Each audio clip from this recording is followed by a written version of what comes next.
Hello and welcome to the Squeaky Bum Time Podcast. It is Friday, March 25th. In this episode, we're not talking about Europe. We're not talking about anything. We're talking about CONCACAF. Okay, British friends, stick with us. We're going to talk about the USA and Mexico. This is our big game. And Mike, how did you feel? It just ended.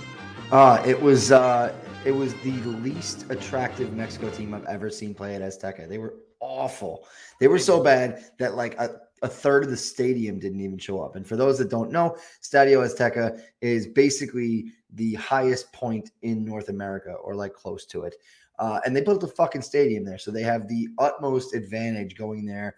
The U.S. has never won a World Cup qualifier there ever, and yet I think it actually is one of the highest, like, most attended match of all time is at the Azteca.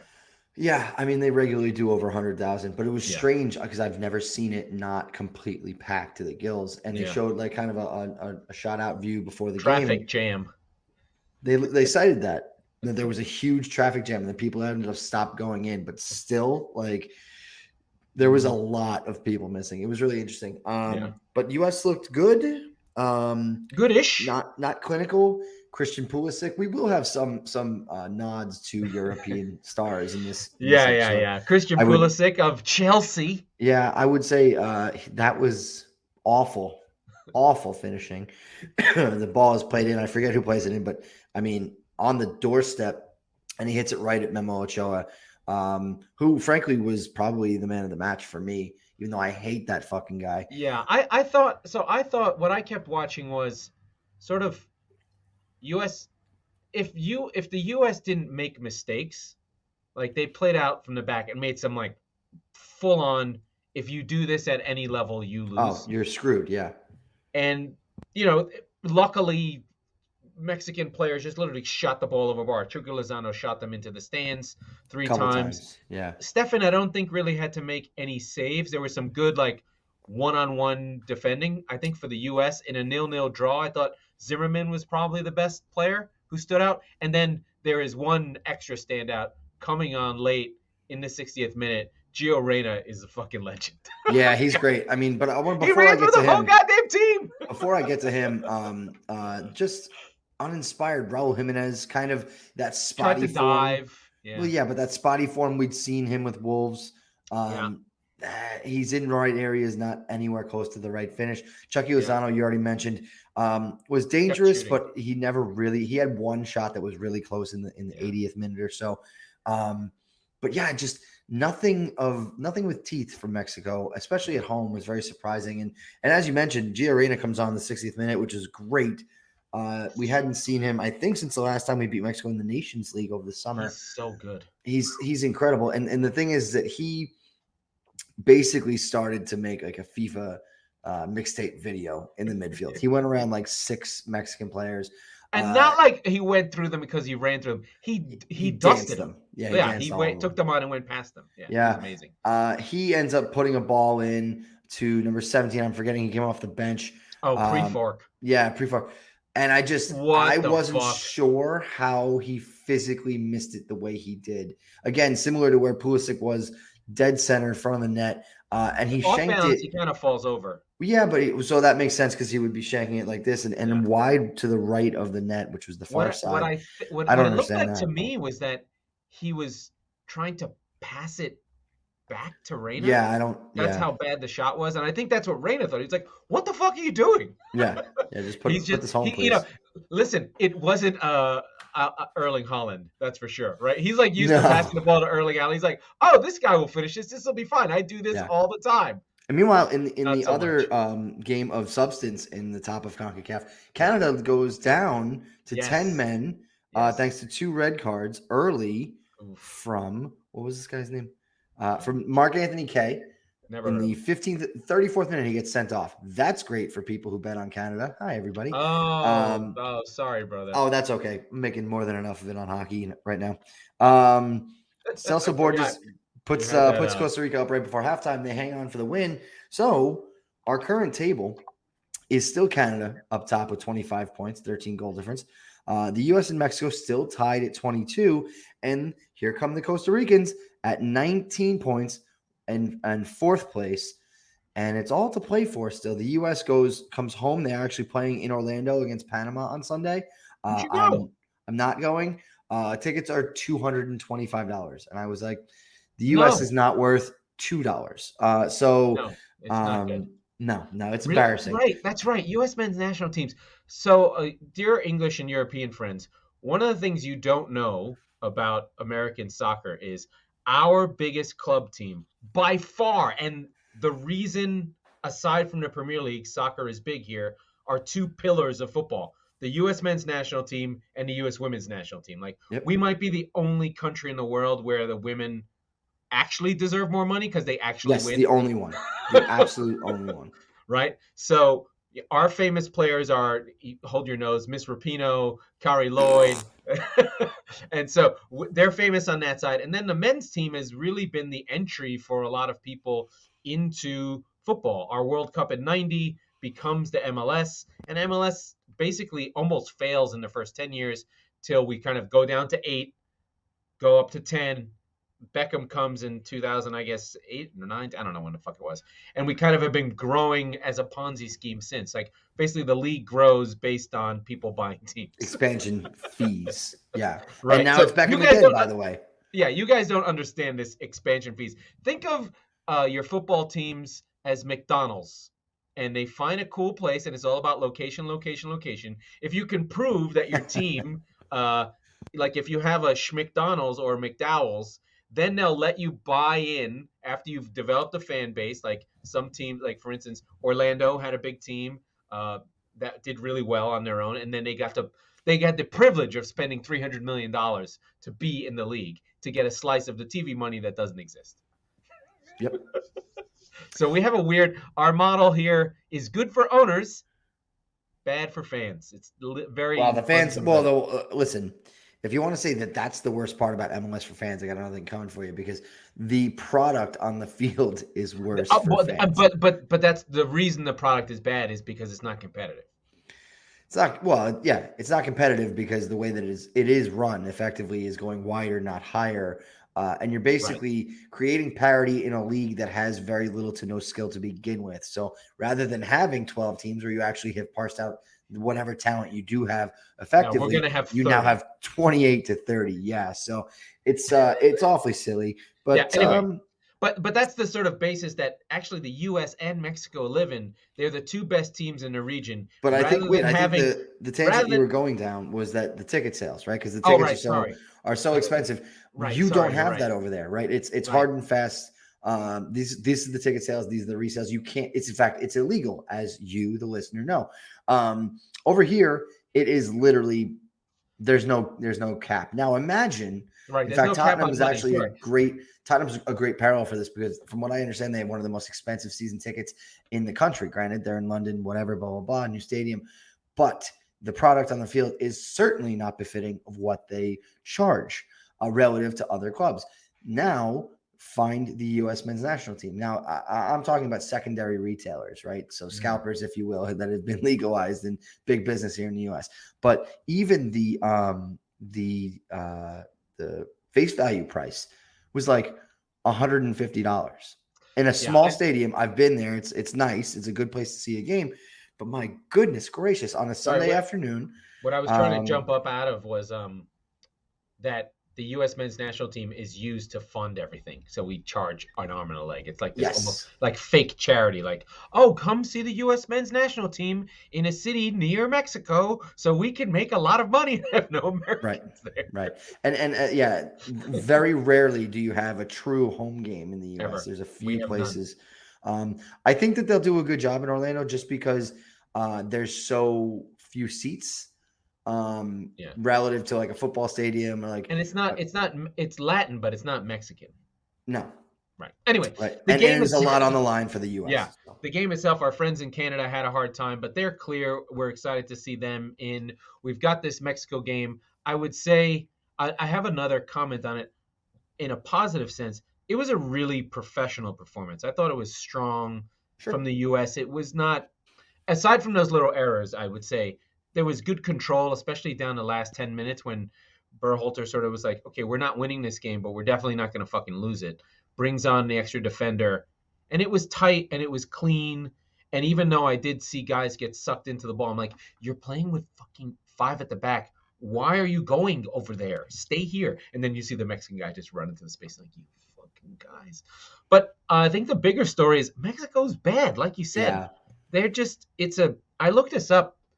They don't they're in even danger. have, they don't even have players in Europe anymore. Like they've got Jimenez and Lozano. But compared to, I looked it up in the Premier League, in the top 5 clubs, there's more Americans in the top 5 clubs than there are Mexicans. Right. Top 5 leagues, excuse me.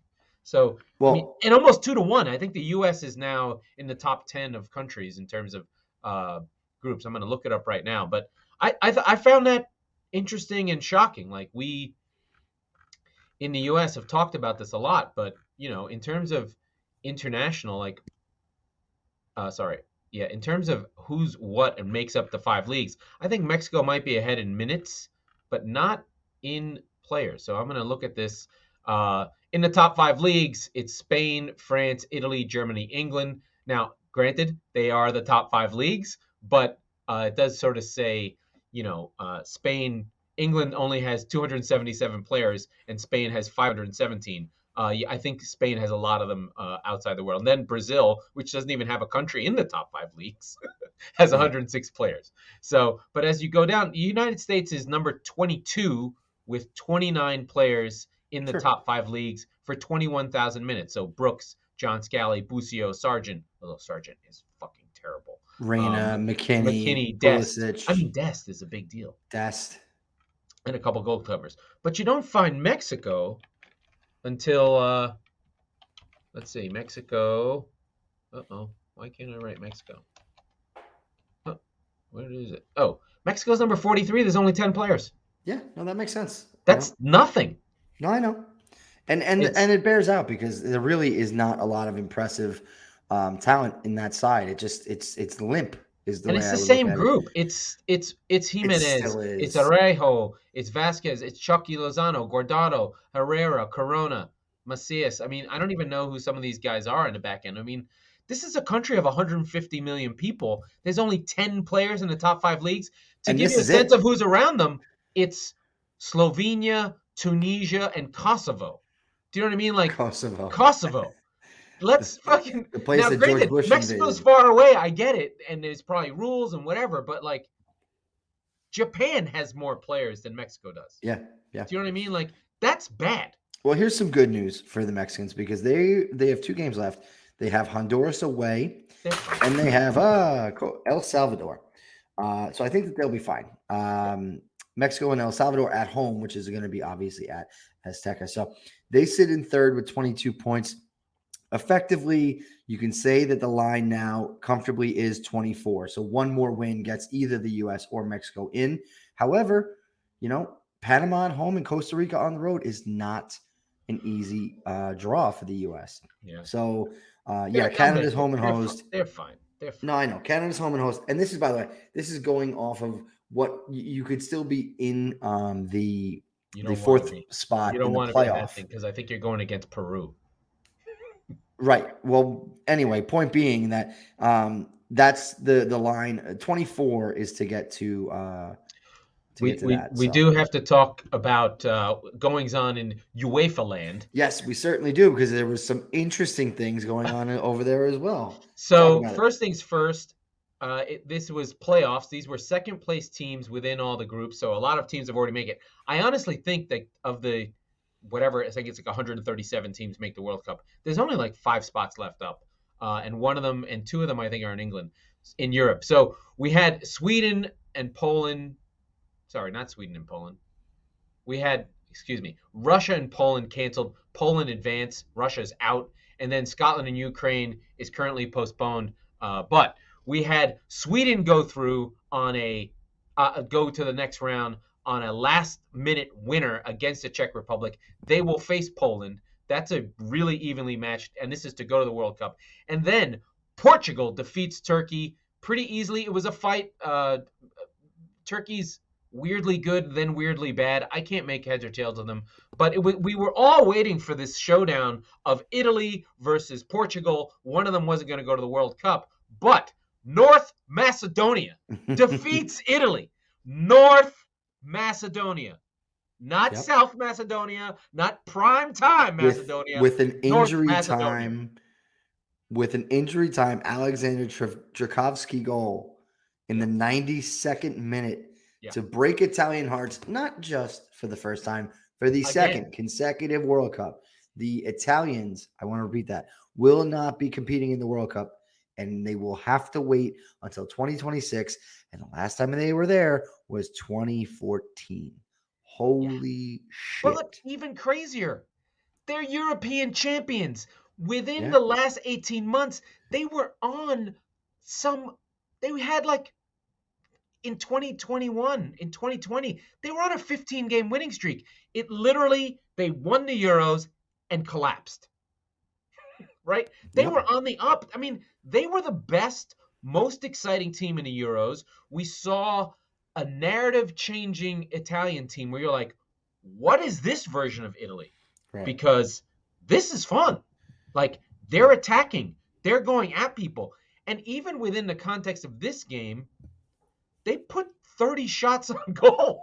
Now, the keeper you would have thought he stood on his head. He did not. These were shots that got blocked, shots that went over the bar, shots that were kicked right into the keeper's chest. They dominated the game, but did not finish. It felt like, as I was watching, I was like, this is what it feels like when Manchester City blows games like they did against Crystal Palace. I was like, oh God, this is exactly what it feels like. You know you don't have a striker. You know you don't have someone you trust. There are guys that are good for their club, like Ciro Immobile is book it, 20 goals a season, even set the record for goals in Serie A 3 years ago. There were 15 penalties, don't tell anybody. But these guys, when they get to the international level, they just can't score. They took shot after shot after shot. Berardi took 8 shots, Immobile 7. I mean, these guys were peppering the goal and just couldn't get anything through. And it is a shock. I mean, it's a Roberto Mancini, former City. So City's all over the place in this thing. He's gonna just be like, I can't believe it. And then he's gonna go, why don't I have Mario Balotelli? I'm gonna bring it back to City again. Because you know what? You know who's a sick fuck who doesn't care? Mario Balotelli would have scored that goddamn goal. Oh, you're on mute. I can't hear you, Mike. So we have 3 spots left for the World Cup out of UEFA. And then I have a question for you, Laurent. It's going to be Poland and Sweden in 4 days. Wales and Scotland, we don't know. That's going to be taken up, and we'll talk about Wales in a moment. That's going to be sometime in June. And Portugal and North Macedonia. You like Portugal for that. But what happens to the Russians? Because they're not allowed in. Do they have a spot where did they give it away? They're gone. Poland. It's Poland for them. It was a playoff game. Poland takes that game. They get forfeited. Right. So the war shows up. What I want to see more than anything is Scotland make the World Cup. Or actually, you know what? Oh God, it's Scotland or Wales. Whoever wins that is going to be, and hopefully it's Scott. I don't care about the Ukraine story. I'm sorry. I don't. I'm not participating. But I think because if we can get Scotland at least one more game against the fighting Bales from Wales, that would be must-see television, right? Yeah, so, Wales. I mean, that's blood feud. That's the crown. That's like. By the way, anyone ever think why England gets to have the UK gets to have 4 teams? No other country has that. Yep. It was a deal because they didn't want to get into UEFA, and so the English, being the patriarchal bastards that they are, were like, "We'll join, but all countries must have their own representation." Yeah. And meanwhile, Catalonia is looking at this thing, going, "We'd like our own representation too." If they didn't though, all right, here's a fun one. If the UK didn't have 4 teams, they had 1 team. How much Bale better still are would. they? I don't think they're much better because they fight about it. Historically? You don't think that they have more than one World Cup in 1966? Kenny Dalglish and the Scottish team gets them something. Right. Kenny Dalglish is like Alan Hansen. These are Scottish players that are That's like what I'm saying. Top level. Like They've those got to guys have more than one. Right, like Scotland made the World Cup in 1986. I mean, Stevie Nicol plays right back. I mean, these are all-timers. Basically, the Liverpool 80s, Craig 90s. Burley. Burley doesn't make the team. But the thing that even is more interesting is it opens them up to Scottish coaching. And they had good coaching, right? I mean, you could argue that the greatest all-time coaches in soccer history are Scottish. Yep. Right? So you've got, things like that. So that's fascinating. Here's another good question for you. Is Gareth Bale going to be the first player? You know how players always just retire from internationals? He's going to retire from club and just be the Welsh guy. He just shows up for Wales. I love how much he's, and he addressed it in the post game too. After 2 goals, by the way, awesome goals. Classes. Like, the funny thing is that, like, and let me remind you, in case you've forgotten, listener, this is Gareth Bale, who has had a game-winning goal in not 1, but 2 Champions League finals. Okay. And he is treated, if the fact that he is treated anything other than like a king, and everyone in Madrid worships the ground he walks on, which they don't. No. is absurd. It's absurd. Right? I don't think it's their best player at the height of that. I know. I think the thing that happened is there's a couple things. One is the lack of like cultural connection. Like he just never jived with them. He's just like, Spanish, why? I don't care. Nope. So there's that. And then I think the second piece is when Ronaldo leaves, he just doesn't. His flaw is that he doesn't become Ronaldo.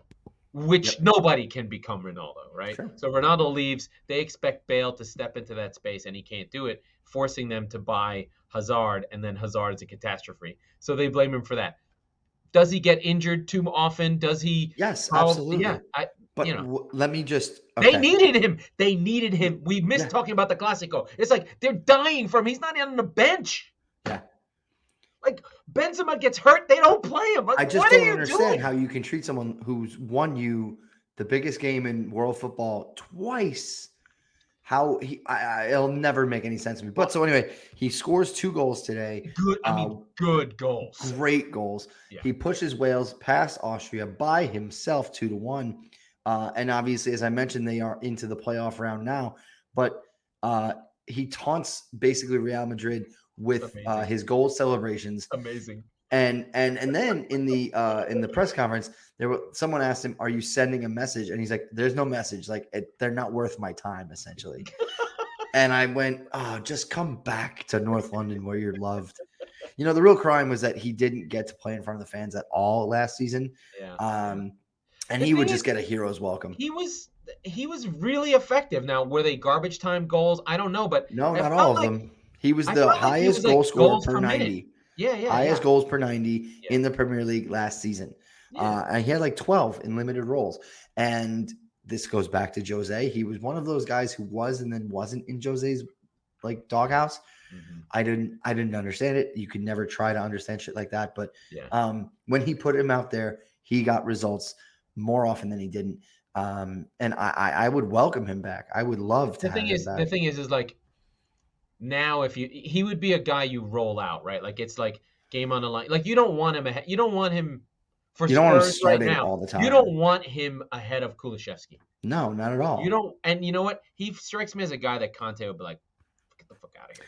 Yeah, that's probably fair. But when there's names that get floated around about like Dybala and Bale and players like that. Dybala's terrible. No, I know, but that's the thing is that like these are guys that you chased 3 or 4 years ago to be that piece, and now they're accent players, right? They're depth luxury. players. They have his term for the luxury player. Like luxury player. When you're good, you add them in.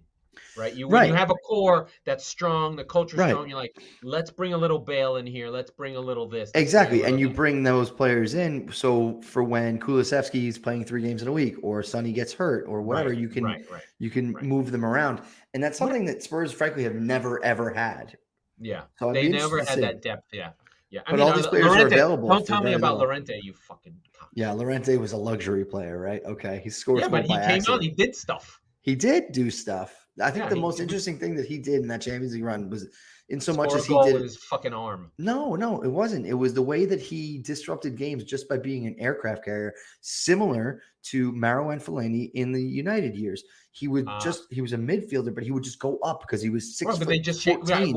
And that's what all the United fans would get mad about, which was hilarious. No, I know, and they weren't wrong, but it was disruptive, right? And so that was the whole point, is to create chaos for him. Let's give some juice to Portugal, the best, most talented small country for soccer in the world, aside from Belgium, who I don't want to hear about Belgium anymore. Okay, your golden generation is now bronzed. You're done. You're not winning.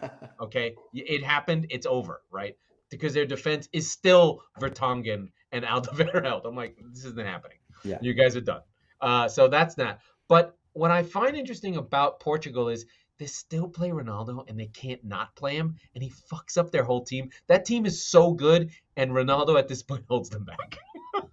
Like Jota scored goals. I mean, the Turks almost blew it. They missed a penalty. But that team is like let's get them into the tournament again. Let's see where they are. But they are like on cycle number 3 with the same coach, who looks like he's going to die. He's gray-haired, looks like a crumpled brown paper bag that's smoking. I don't know his name. But they're another team. So the big boys will be there. What I'm hoping for in the World Cup is your Wales and your Scotlands. And one of them's going to go and one of them's not. So I don't see Poland beating Sweden. Sweden's good. Ginger from Sweden is going to score the goal for them to put them into the World Cup. I love Forsberg. I love Itzhak. He set up the goal. It was really, really strong stuff. And let's talk a little bit about how this is officially the last time we're going to have, and they said it on the broadcast of the USA-Mexico game, but the Poland versus Sweden, the Portugal versus Italy, which we were expecting, right? All those teams are going to be in 2026 because it's an expanded field, a dramatically expanded field. But it'll just push it down to the next group of people. It'll be Macedonia. That's not – look, in so much as Macedonia were the party poopers in Euro, and they I forget who they beat, but they were the crazy upset, which was fun. They beat Germany for a day. That's right. Thank you. All of the games are going to be like that. Now, like I shouldn't say all the games are going to be like that, but that's going to be the focus. Think of it like we're watching the relegation race, right? We're going from the top 4 race to the relegation race. I think that's a good way to think of it, because you're going to be talking about the Burnleys and Watfords rather than the Tottenhams and the Arsenals. So, I mean, do I think that that's better? No, I don't at all, because you're effectively watering down the product. And additionally, look at CONCACAF, right? What we were saying tonight was that this is going to be realistically the last competitive World Cup qualifier between the U.S. and Mexico, probably ever. So I was kind of sad to think about that. Well, I mean, I think. But great, Costa Rica versus Panama is going to be all the rage now. Fuck that, dude. No, I this semifinal. And if you think I'm paying $150 then for a game that doesn't mean fucking anything, you're out of your bird, U.S. soccer. People will. So I'm not. So I'm trying to figure out this. This Wales. So Sweden's playing Poland. Okay. Who does Wales? Oh, Wales plays the winner of Scotland or Ukraine. Yeah. Gotcha. Okay, that makes more sense. It's just not listed there. Okay, gotcha. Yeah. Oh, for fuck's sake, Italy. God damn it. What a fucking clown car. For those of you who don't know, let's just get the UEFA who's in: Belgium, Croatia, Denmark, England, France, Germany, Netherlands, Serbia, Spain, Switzerland. No weirdos there. Just happen to be looking at the group, and that's who's in the World Cup right now. And we're waiting from Europe. And we're going to get a little bit more. I can't figure out the rest of it. We're going to get a little bit more about this over the next 4 days, as we said. CONCACAF finishes theirs, so that should solidify, and we're going to learn a little bit more about these teams, and then we're going to realize that the World Cup is almost 7 months away, and we're all going to be really confused. Yeah, it's gonna feel like it's going to feel like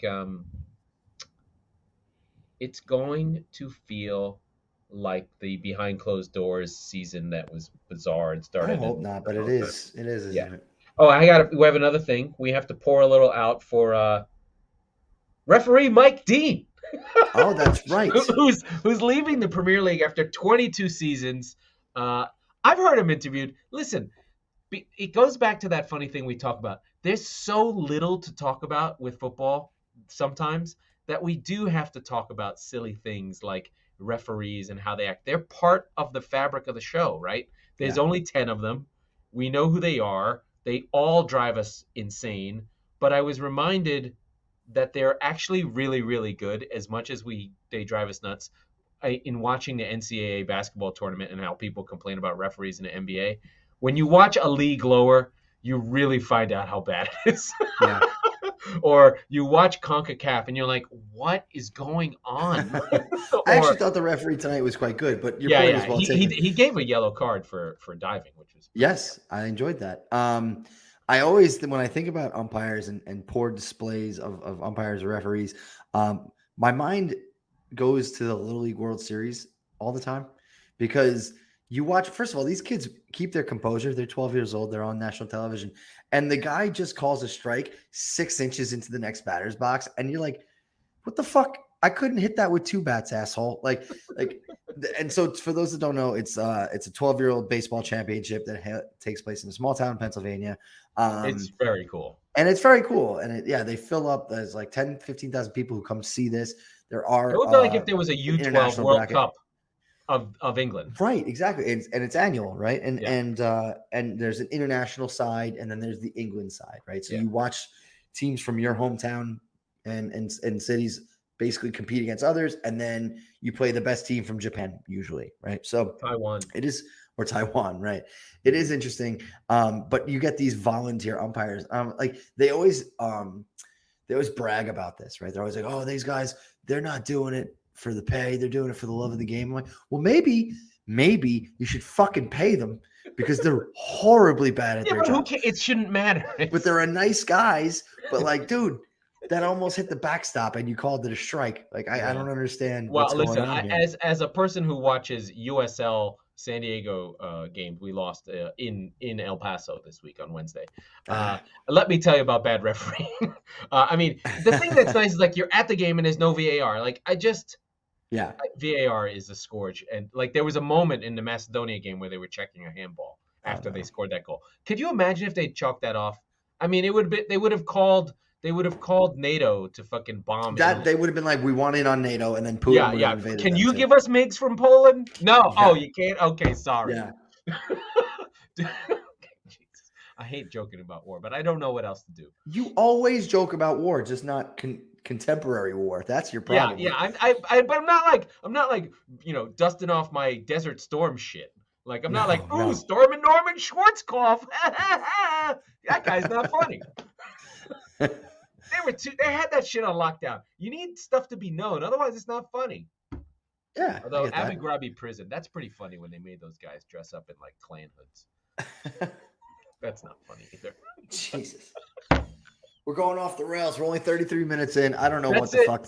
It's late. Right. We're tired. We're doing a short episode. We're going to get back at it. We're going to finish up. Mexico sucks. USA #1. Let's go France. Let's go. No, I was going to say something, but I'm not going to say it.